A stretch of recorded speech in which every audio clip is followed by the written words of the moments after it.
Il est président de Flore 54, la fédération des associations de protection de l'environnement, du cadre de vie et du patrimoine en Meurthe-et-Moselle qui s'inquiète de la recrudescence des décharges sauvages. Durablement Vôtre, en partenariat avec Oikos Communication, activateur de développement durable.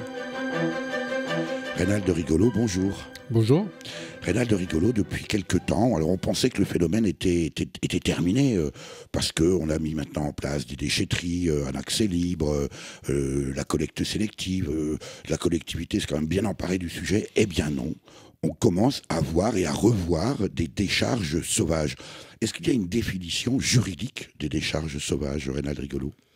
C'est tout déchet qui est stocké dans un lieu non autorisé et voilà, qui peut polluer la vie, les sols, les paysages, la faune, la flore, les cours d'eau, l'eau.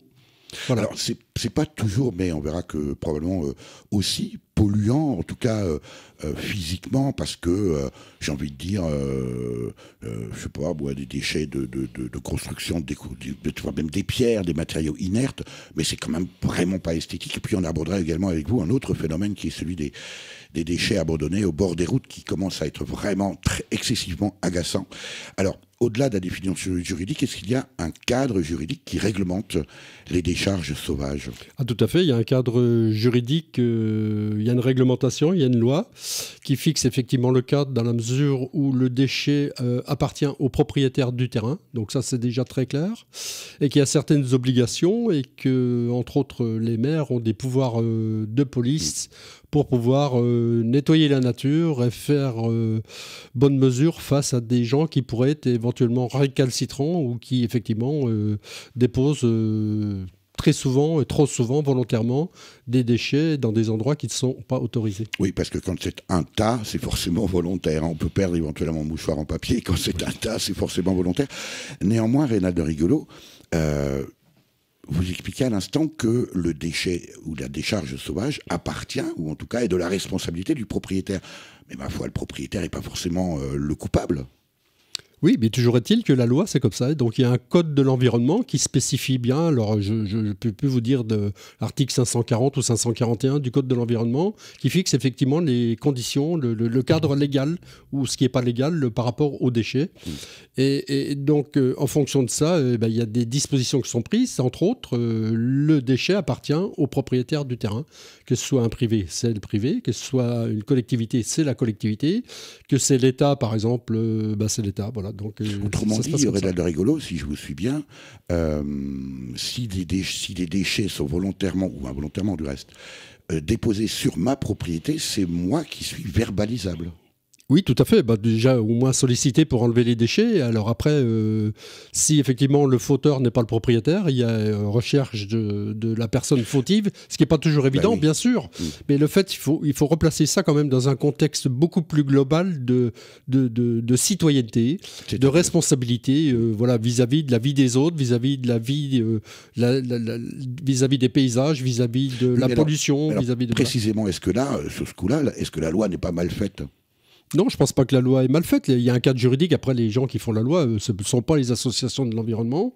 On est bien obligé de se baser sur ce qui existe au niveau loi. La loi, elle existe. Il y a un cadre légal, il y a un code pénal, il y a un code de l'environnement.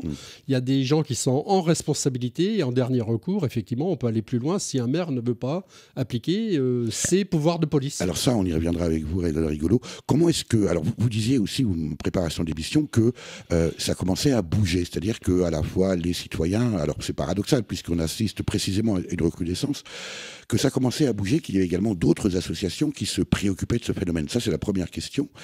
Et puis la deuxième question, c'est comment est-ce que vous expliquez précisément, alors qu'on a de plus en plus aujourd'hui de moyens de récupérer ces déchets, comment est-ce que vous expliquez cette recrudescence, Reynald de Rigolo ? Alors moi je pense que c'est lié à plusieurs phénomènes. D'une part, un laxisme un peu généralisé on peut se permettre de tout faire, on risque rien, on n'a jamais de sanctions, on n'est jamais verbalisé. Donc ça c'est ce qu'on appelle du laxisme généralisé. Qui est un véritable problème de société où effectivement on sent poindre une petite mesure de réactivité maintenant et on pense que ça va basculer. Vous voulez dire que ce n'est pas spécifique aux questions environnementales ? Non, vous savez, vous regardez le stationnement ou les incivilités qu'on peut rencontrer dans la rue, dans une ville ou dans une agglomération, c'est une catastrophe. Donc il va falloir que ça change aussi, et je pense qu'il y aura des actions qui seront... Si ça continue, il faudra que ça cesse. Voilà. Mais d'un autre côté, il y a aussi ce qu'on appelle, nous, et malheureusement pour ceux qui font bien, et je dis il y en a quand même aussi qui font bien au niveau des élus, mais on se retrouve face à du laxisme électoral. C'est-à-dire que pour ne pas fâcher... Ça, c'est une nouvelle formule. Non, pas du tout, ça fait des années qu'on l'utilise au niveau de Flore 54, le laxisme électoral. Tous les élus qui nous connaissent savent qu'on l'utilise. Alors on l'utilise aussi à bon escient, on ne met pas tout le monde dans le même panier, mais d'un autre côté, il faut reconnaître qu'à un certain moment, les élus savent qu'il y a des problèmes, les élus savent qui faute ou qui sont fautifs, ne serait-ce par exemple des déchets verts qu'on balance de l'autre côté de son grillage parce que c'est un terrain public. Écoutez, il n'y a pas besoin de faire le tour du monde pour connaître le coupable. Il n'y a rien de fait, il n'y a même pas d'explication de pédagogie qui est faite, et nous on veut que ça cesse. Voilà. Et le laxisme électoral, Reynald Rigolo, c'est l'idée que moins j'embête mes concitoyens, donc mes électeurs, plus j'ai de chances d'être réélu, c'est ça? Mais tout à fait, c'est pour ça qu'on en arrive dans une situation qui n'est plus tout à fait acceptable maintenant. Donc c'est pour ça que ça dépasse effectivement les questions environnementales, et plus ça rejoint davantage les questions quasiment de démocratie et de société. Oui, tout à fait. Deuxième partie de la question, Reynald Rigolo, quelle est la nature des... Alors je ne sais plus si c'est vraiment la question que vous avez posée, mais quelle est la nature des déchets que l'on retrouve aujourd'hui? Alors les déchets, on retrouve un peu tout, bien sûr, donc les déchets verts... qui ne sont pas forcément très polluants, mais enfin qui sont quand même une gêne, qui abîment les paysages, qui n'ont rien à faire dans le lieu où ils sont, d'autant plus qu'il y a des circuits de recyclage tout à fait ou très bien adaptés maintenant. Mais on retrouve régulièrement quand même ou des pneus ou de la ferraille. On retrouve des produits chimiques régulièrement. Ça, c'est beaucoup plus gênant. Oui, des produits chimiques, des produits de déconstruction avec des polluants, que ce soit des peintures ou des additifs particuliers, ou des chutes de plomb, par exemple. On retrouve aussi, et très régulièrement, et ça c'est la particularité de certains chemins, sentiers de forêt, bordures de forêt, c'est de l'amiante. Parce que les gens déconstruisent, par exemple, un cabanon, un bout de maison, un bout de toit de hangar. Eh ben, ils ne savent pas quoi en faire, ou tout du moins on sait comment il faut faire. C'est compliqué parce qu'il faut le recycler dans des conditions bien particulières. C'est bien plus de la déconstruction, là, c'est de la démolition carrément. Oui, ou un changement de bout de toit, je veux dire, d'un cabanon qui était en fibre-ciment. Eh ben, on préfère le balancer dans la nature à polluer les sols au lieu d'aller le mettre dans un lieu un peu plus confiné et sûr. Durablement Vôtre, en partenariat avec les radios associatives de Lorraine. Reynald Rigolo, qui sont les... Est-ce que vous avez, vous, en tant qu'association et fédération Flore 54, une idée des personnes ou peut-être des entreprises, je ne sais pas, qui procèdent précisément à ces décharges sauvages, alors même qu'aujourd'hui, les circuits de ramassage, de recyclage sont gratuits. Quand je dis gratuits, c'est relatif puisqu'ils sont payés par nos impôts, mais néanmoins ne sont pas payants pour les gens qui amènent ces déchets. Qui sont les gens qui pratiquent ces décharges sauvages? Je veux dire, parfois, c'est un peu tout le monde. Malheureusement, il y a quand même bien des spécialistes. C'est-à-dire qu'on sait qu'il y a une filière un peu exécrable, qui est donc la filière du travail au noir dans le bâtiment, par exemple, rénovation de bâtiments, qui, eux, n'ont pas de carte professionnelle, donc ne peuvent pas accéder avec des déchets de déconstruction dans les déchetteries, ne serait-ce qu'à la communauté urbaine, puisqu'il faut une carte professionnelle, et il faut aussi payer. Donc on sait qu'il y a ce côté-là. Et puis il y a le côté de gens qui ont aussi pratiqué comme ça, c'est-à-dire qu'ils ont été un peu formatés comme ça. Rappelons-nous quand même, dans la campagne, il y avait chaque village avait ça ou ces déchetteries sauvages. On remblayait, on mettait 2 camions de terre et puis tout est enterré. En même temps, c'était pas forcément bien sûr le top, mais c'était quand même localisé. C'était un peu la poubelle du village, quoi. Oui, mais une poubelle qui malheureusement a pollué et pollue toujours les sols. Voilà, donc parce que c'était pas contrôlé. Pour autant, aujourd'hui, ce que l'on évoque aujourd'hui, Reynald Rigolo, ce sont ces tas que l'on retrouve un peu partout. Est-ce que vous avez les moyens de les identifier, d'une part, et moi, ce qui me surprend beaucoup, c'est encore une fois, les ramassages et les collectes étant gratuits, les gens qui déposent ces décharges sauvages font bien l'effort d'aller les emmener en forêt. Pourquoi ne pas les emmener à la déchetterie ? Parce que peut-être les horaires ne conviennent pas, c'est la paresse, ou alors on veut cacher... C'est là où c'est vraiment du laxisme. Mais d'un autre côté, il faut savoir que si c'est des déchets de déconstruction, avec certains véhicules, on ne peut plus rentrer dans les déchetteries. Si c'est de la déconstruction, il faut une carte professionnelle, il leur faut payer aussi. Voilà, donc il y a quand même une réglementation qui fait que, de toute façon, les déchets produits ont un coût. Il ne faut pas le négliger. Si on le jette dans la nature, le coût, globalement, il est encore plus important que si on le met en déchetterie. Et ça, c'est peut-être pas expliqué au niveau pédagogique. Donc c'est un véritable problème. Et puis on ne le paye pas avec le même portefeuille. On ne le paye pas avec le même portefeuille puisqu'on reporte le coût sur la collectivité. C'est ça, c'est le principe d'externalité qui commence à bien fonctionner. Reynald de Rigolo, vous avez parlé des gens qui sont à l'origine de ces décharges sauvages, qu'elles sont en recrudescence. On a vu que la nature de ces déchets était polluante, non seulement pour le paysage et visuellement, mais aussi très concrètement pour les sols, pour l'eau. J'ai envie de dire, mais que fait la police ? Eh ben, la police, des fois, elle fait son travail, des fois, elle ne le fait pas suffisamment bien. Là, visiblement, elle est... Parce qu'on a notre fiche de sensibilisation, et on pense sincèrement, on se fait des compliments, mais on pense qu'elle n'est pas trop mal faite, et qu'elle peut être utilisée soit par des collectivités, par des services techniques, des élus, par des associations, par des citoyens ordinaires. Ça, c'est très important. C'est parce qu'on a voulu essaimer un petit peu cette information.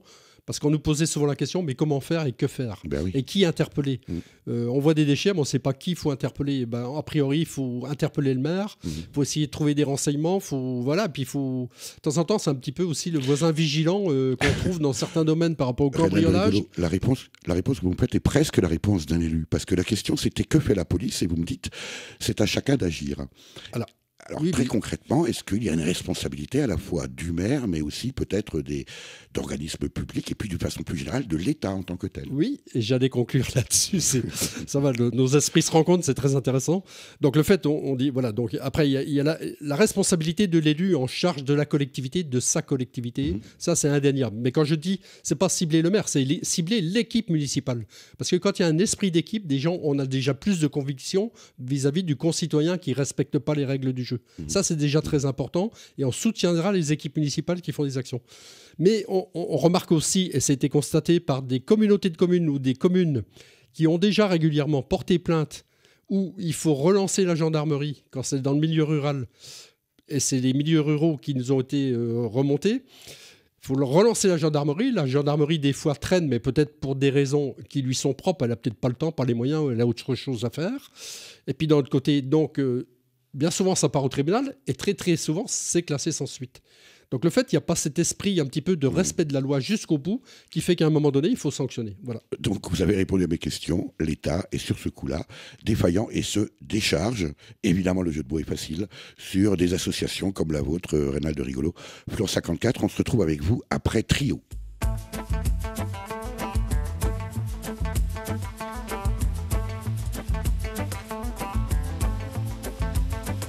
Je sais bien que rue de Belleville, rien n'est fait pour moi, mais je suis dans une belle ville, c'est déjà ça. Si loin de mes antilopes, je marche tout bas, marcher dans une ville d'Europe, c'est déjà ça. Oh, et je rêve que soudain mon pays soudain se soulève. Oh, rêver c'est déjà ça, c'est déjà ça. Y a un sac de plastique vert au bout de mon bras. Dans mon sac vert il y a de l'air, c'est déjà ça. Quand je danse en marchant dans cette chaise là-bas, ça fait sourire les passants, c'est déjà ça. Oh, et je rêve que soudain mon pays soudain se soulève. Oh, rêver c'est déjà ça, c'est déjà ça. C'est déjà ça. Déjà ça. Déjà.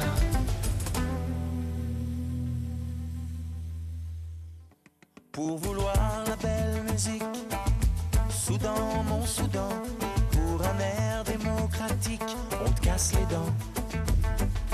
Pour vouloir le monde parler, Soudan, mon Soudan, celui de la parole échangée, on te casse les dents.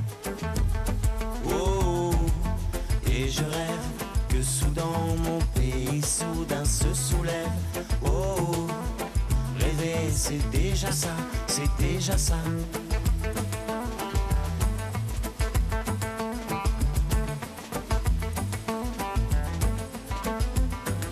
Je suis assis rue de Belleville, au milieu d'une foule, et là là le temps hémophile coule. Oh, et je rêve que soudain mon pays soudain se soulève. Oh, rêver c'est déjà ça, c'est déjà ça. Oh, et je rêve que soudain mon pays soudain se soulève. Oh, rêver c'est déjà ça, c'est déjà ça. Trio, c'est déjà ça.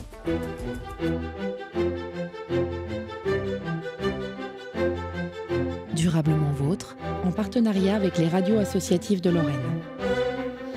Moi, c'est le citoyen que j'aimerais qu'il se soulève, Reynald Rigolo, président de Flore 54, la Fédération des associations de protection de l'environnement, du cadre de vie, du patrimoine en Meurthe-et-Moselle. Et nous évoquons avec vous la problématique des décharges sauvages dont on assiste à une recrudescence. Et quand je dis que j'aimerais que le citoyen se soulève, c'est aussi parce que, précisément, c'est un acte d'incivilité, comme on en voit beaucoup, et pas seulement dans ces questions de décharges sauvages. Reynald Rigolo, dans le temps, on avait des gardes champêtres. Oui, tout à fait. C'est très bonne remarque. Ces gardes champêtres, on en aurait effectivement bien besoin maintenant. Mais je pense qu'on pourrait peut-être plus tabler sur une expérience qui va être menée et qui est lancée d'ailleurs sur la ville de Vendôme, où ils vont mettre un animateur champêtre en place. C'est-à-dire qu'il va faire de la pédagogie, il va pouvoir travailler aussi sur les jardins, sensibilisation, milieu scolaire, autres personnes associatives. Donc il va brasser un petit peu tout ça, ça va être très très intéressant. Eh bien écoutez, on va suivre ça avec attention dans Durablement Vôtre. Reynald Rigolo, face aux décharges sauvages, que fait Flore 54 ? Je rappelle que vous êtes une association de bénévoles. Et ça m'exaspère toujours un petit peu. Non pas que vous soyez bénévole, mais que les services publics, l'État, les collectivités, alors on ne va pas le refaire le mot, mais bon voilà, se déchargent sur des associations de bénévoles. Que fait Flore 54 ? Et puis surtout, que peut faire le particulier ? À commencer peut-être par lui-même, ne pas jeter de déchets dans la nature, mais lorsqu'il s'aperçoit, lorsqu'il se retrouve nez à nez avec une décharge sauvage. Flore 54 a décidé depuis 2 ans maintenant de faire des fiches de sensibilisation pour le grand public, mais qui peut aussi aider soit les services techniques des collectivités, soit les élus. Et donc on a fait une fiche de sensibilisation sur les décharges sauvages et dire comment agir. Que j'ai là sous les yeux. Donc voilà, donc il suffit un petit peu soit d'aller sur le site internet, soit on peut en diffuser sous format papier. Et le fait, c'est qu'on explique comment faire quand on rencontre des déchets et quelles sont les mesures à prendre, les dispositions, personnes à contacter. Et en dernier recours, de toute façon, Flore 54 pour aussi reprendre la main ou venir soutenir l'action, qu'elle soit citoyenne de la part d'un collectif, d'une association ou de particuliers. Alors précisément, on aura bien sûr tous ces renseignements sur votre site internet dont je dirai l'adresse en fin d'émission, Reynald Rigolo. On va prendre l'exemple, puisque vous avez ramené un dossier ici, un exemple d'une commune, Bonvillers, pour ne pas la citer, c'est dans le Lunévillois, sur laquelle, eh bien précisément, vous avez identifié des points de décharge sauvage. Alors, ça va depuis le tas de gravats jusqu'au tas de carcasses de voitures, parce que ça c'est quand même assez hallucinant. On ne peut pas dire là, Reynald Rigolo, je ne connais pas le maire de Bonvillers, mais on ne peut pas imaginer que le maire de Bonvillers ne soit pas au courant, par exemple, qu'il y a une décharge de carcasses de voitures sur sa commune. À mon avis, il ne peut pas l'ignorer, comme l'ensemble de son conseil municipal, parce que le maire, c'est le maire, mais il a une équipe autour de lui, qui soit dans les petites communes, 7 élus, 9 ou 11 ou un peu, c'est à mon avis un travail collectif. Et tant qu'il n'y aura pas le travail collectif, on n'arrivera pas à faire avancer les choses. Alors très précisément, Bonvillers, comment on va travailler Flore 54 ? Parce que je crois que vous privilégiez précisément la pédagogie et la discussion. Alors nous, on va déjà, d'une part, après les relevés GPS et les photos qu'on a prises sur le terrain, on va donc contacter la collectivité, c'est-à-dire le maire, on va lui adresser un courrier. On va mettre en copie la communauté de communes, parce qu'il y a aussi un petit peu de responsabilité de gestion de l'organisation des déchets par les structures intercommunales. Après, on verra un petit peu le temps de réponse des éléments si on les a. Si on les a pas, on fera une relance par courrier recommandé, en avisant les services de l'État, en avisant le préfet, en avisant les grands élus que sont députés, sénateurs, conseillers régionaux du coin. Et donc, on agira comme ça jusqu'au bout, de manière à ce qu'il y ait quelque chose de fait. Mais on souhaite privilégier la concertation et le travail pédagogique, parce qu'on veut aussi que soit mené un travail pédagogique. Il ne suffit pas de faire seulement une journée de nettoyage de la nature par an.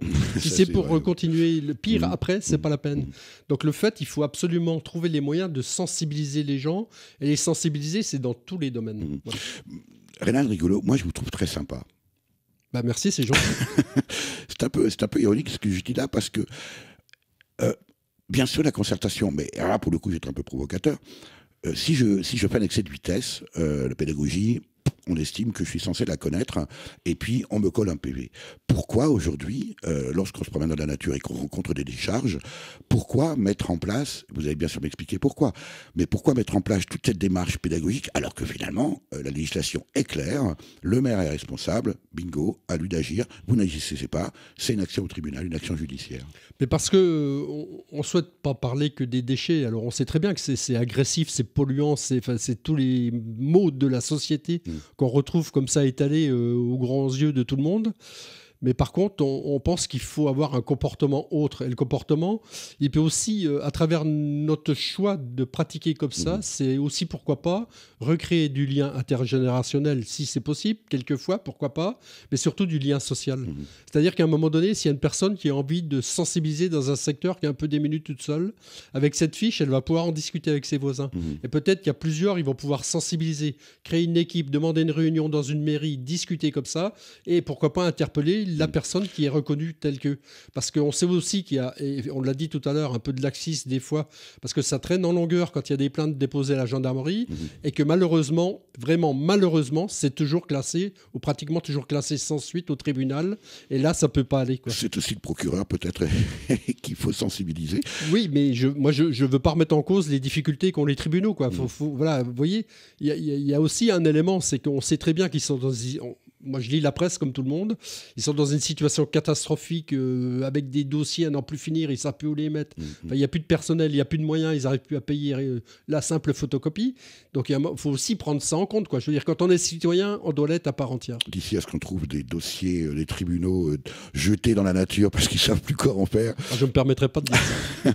Reynald Rigolo, vous parlez évidemment là, bien sûr, des incivilités. Vous avez une action que vous allez commencer dans quelques temps, mais aussi, puisqu'on est en train de parler des décharges sauvages, une action notamment sur les bords de route.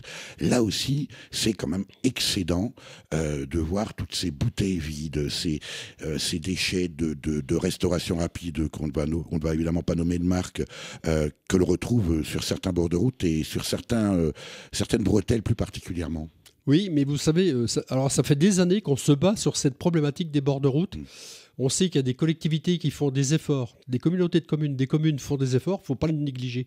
Et c'est pour ça, c'est parce qu'il y en a qui font des choses bien, qu'il ne faut pas mettre tout le monde dans le même panier, il ne faut pas être dans une position fermée et directe dès le départ. C'est aussi ça, c'est très important pour pouvoir réussir une action qu'on souhaite mener. Mais d'un autre côté, on a malheureusement un triste exemple sur le Nancy ou le grand secteur de Nancy, c'est qu'on a 2 aires d'autoroute où il n'y a même pas de sanitaire. Vous prenez Villers et Gondreville, c'est quand même une catastrophe. Donc vous voyez, déjà là, les services de l'État montrent le mauvais exemple, puisqu'on a 2 aires de repos internationales sur des passages axe nord-sud de l'Europe qui n'ont même pas de sanitaire aux abords de Nancy. Et d'un autre côté, c'est complètement mais c'est fou, oui, mais c'est la réalité. Gondreville, et Villers et Nancy. Vous avez aussi cette problématique chez les routiers. Malheureusement, on les cite, mais on peut les citer. C'est avec donc les bouteilles, vous voyez, qui sont remplies d'urine au bord des routes. Voilà, dans les virages, vous prenez les virages sur les zones d'autoroute de l'Axe ou de Ludre, vous voyez ça dans tous les virages. Donc il y a toute cette problématique. Puis après, il y a les incivilités, quoi. On va dans certaines régions de France, vous ne rencontrez pas ça. Vous allez dans certains pays d'Europe qui sont dans des difficultés beaucoup plus difficiles économiquement que la France. Vous ne voyez pas un déchet par terre. Vous évoquez la Croatie que vous avez. Oui, je rentre de Croatie, j'ai pas vu un papier par terre. Enfin, je suis effaré. Mais écoutez, moi, ça me met en colère quand je rentre en France. Enfin, mais une colère qui a envie de bouger, de faire bouger les choses. C'est le sens de mon engagement. On parle de la Croatie, mais pas si loin d'ici. Vous traversez le Rhin, aller en Allemagne. Pas un papier qui traîne. Est-ce que c'est profondément culturel, Reynald Rigolo ? Culturel et politique, il y a quelques mois. J'ai compris que vous mettez beaucoup l'accent. Non, oui, mais parce qu'il faut dire la vérité. Et à un moment, il faut la vérité. Moi, je suis allé à Londres il y a quelques mois. À Londres, vous savez, vous mettez un chewing-gum ou un mégot de cigarette par terre, c'est 40 livres. Alors, Nancy commence petitement à faire ça. Mais ça va pas, quoi. Ça suffit pas. Il y a un moment donné, regardez voir les zones de stationnement interdits qui sont occupées à longueur de journée sur l'agglomération de Nancy, à titre d'exemple, pour ne pas citer qu'elle, mais c'est un exemple qui est très visible. Ben écoutez, ça peut pas durer, quoi. Il y a un moment donné, il faut se bouger un peu les fesses, quoi. Remarquez peut-être que le laxisme électoral va changer de camp, ou en tout cas va se modifier si précisément il y a plus de citoyens excédés que de citoyens qui profitent de ce laxisme. C'est peut-être là aussi l'enjeu. Reynald Rigolo, le 19 mai, une action particulière précisément sur les bords de route. Alors oui, suite à la diffusion de notre fiche de sensibilisation, le conseil départemental nous a sollicité pour participer avec eux à une journée de sensibilisation sur le nord du département, dans la zone de Briey, sur une route départementale où il y a une aire de repos. Et on va sensibiliser donc tous les gens qui s'y arrêtent pour parler. Voilà. Donc c'est un premier pas et on est tout à fait satisfait de voir que cette collectivité, qui est le conseil départemental, mais comme d'autres, hein, la ville de Heulemont, la ville de Gondreville, la communauté de communes de la Vezouze, nous consultent pour essayer de mener des actions communes et on est très fiers de ça. Comme quoi on arrive quand même un petit peu, avec nos faibles moyens, à faire bouger les choses. Reynald Rigolo, merci infiniment d'être passé nous voir dans cette émission. Ben merci, puis à bientôt. Je trouve que vous faites un travail formidable avec un enthousiasme tout à fait communicatif et je ne peux bien sûr ne faire qu'inciter les auditrices et les auditeurs à consulter votre site www.flore54.org pour agir contre les décharges sauvages, mais aussi bien sûr vous rejoindre, peut-être aussi faire des dons. Je pense que l'association a évidemment besoin de moyens financiers. Merci infiniment ici à Antoine Honorat à la technique. Quant à moi, je vous rappelle que le développement durable nous concerne toutes et tous et c'est tous les jours. À la semaine prochaine.